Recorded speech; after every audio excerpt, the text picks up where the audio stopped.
নবরাত্রির প্রথমায় মা দুর্গার শৈলপুত্রী রূপের পূজা হয়। মা দুর্গার নবরূপের প্রথম রূপটি শৈলপুত্রী। পর্বতরাজ হিমালয়ের কন্যারূপে জন্মগ্রহণ করায় তাঁর শৈলপুত্রী নাম। বৃষভবাহনা এই মাতৃরূপের দক্ষিণ হস্তে ত্রিশূল আর বাম হস্তে কমল পুষ্প শোভাবর্ধন করে।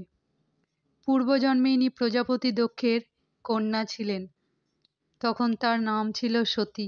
ভগবান শঙ্করের সঙ্গে সতীর বিবাহ হয়েছিল। একবার প্রজাপতি দক্ষ এক বিরাট যজ্ঞ করেন। এতে তিনি সকল দেবতাকে নিজ নিজ যজ্ঞভাগ গ্রহণ করার জন্য আমন্ত্রণ করেন, কিন্তু ভগবান শঙ্করকে তিনি এই যজ্ঞে নিমন্ত্রণ করেননি। সতী যখন জানতে পারলেন যে তাঁর পিতা এক বিশাল যজ্ঞের আয়োজন করেছেন, তখন তিনি সেখানে যাবার জন্য ব্যাকুল হয়ে উঠলেন। তিনি আপন ইচ্ছাটি শঙ্করকে জানালেন। ভগবান শঙ্কর সর্বদিক বিবেচনা করে বললেন, প্রজাপতি দক্ষ কোনো কারণে আমার ওপর রুষ্ট হয়েছেন।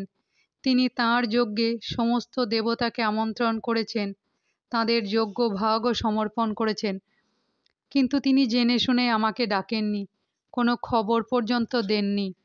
এরূপ অবস্থায় ওইখানে তোমার যাওয়া কখনোই ঠিক হবে না। ভগবান শঙ্করের এই কথায় সতী কোনো সমাধান পেলেন না। পিতার যজ্ঞ দেখার জন্য, মা এবং বোনেদের সঙ্গে মিলিত হওয়ার জন্য তিনি অত্যন্ত ব্যাকুল হলেন। তাঁর প্রবল আগ্রহ দেখে ভগবান শঙ্কর তাঁকে যজ্ঞে যাবার অনুমতি দিলেন। সতী পিতৃগৃহে এসে দেখলেন কেউই তাঁর সঙ্গে সমাদর বা প্রীতিপূর্বক ব্যবহার করছে না। সকলেই যেন এড়িয়ে যাচ্ছে। একমাত্র তাঁর মা স্নেহভরে জড়িয়ে ধরলেন। বোনেদের ব্যবহারে ব্যঙ্গ আর উপহাস ফুটে উঠছিল। আত্মীয় স্বজনদের এই ব্যবহারে তিনি মনে খুব দুঃখ পেলেন।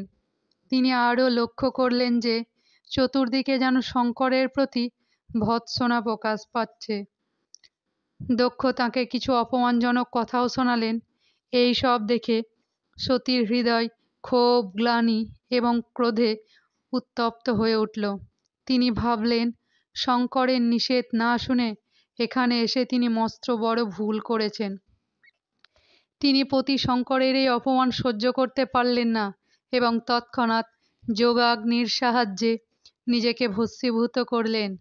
বজ্রপাতের ন্যায় এই দারুণ দুঃখের ঘটনা শুনে শঙ্কর অত্যন্ত ক্রুদ্ধ হয়ে নিজের পার্শ্বচরগণদের পাঠিয়ে দক্ষের যজ্ঞ সম্পূর্ণ ধ্বংস করলেন।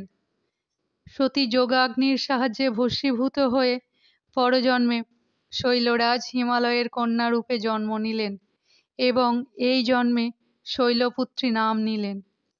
পার্বতী, হৈমবতীও তাঁরই নাম। উপনিষদের কাহিনী অনুসারে ইনি হৈমবতী রূপে দেবতাদের গর্ব চূর্ণ করেছিলেন। শৈলপুত্রীরও শঙ্করের সঙ্গে বিবাহ হয়েছিল। পূর্বজন্মের ন্যায় এ জন্মেও তিনি শিবের অর্ধাঙ্গিনী ছিলেন। নবদুর্গার মধ্যে প্রথম শৈলপুত্রী দুর্গার মহত্ত্ব ও শক্তি অনন্ত। নবরাত্রি পূজার প্রথম দিনে একেই পূজা করা হয় ও আরাধনা করা হয়। প্রথম দিনের পূজায় যোগী তার মনকে মূলাধার চক্রে স্থিত করেন। এখান থেকেই তার যোগ সাধনা শুরু হয়।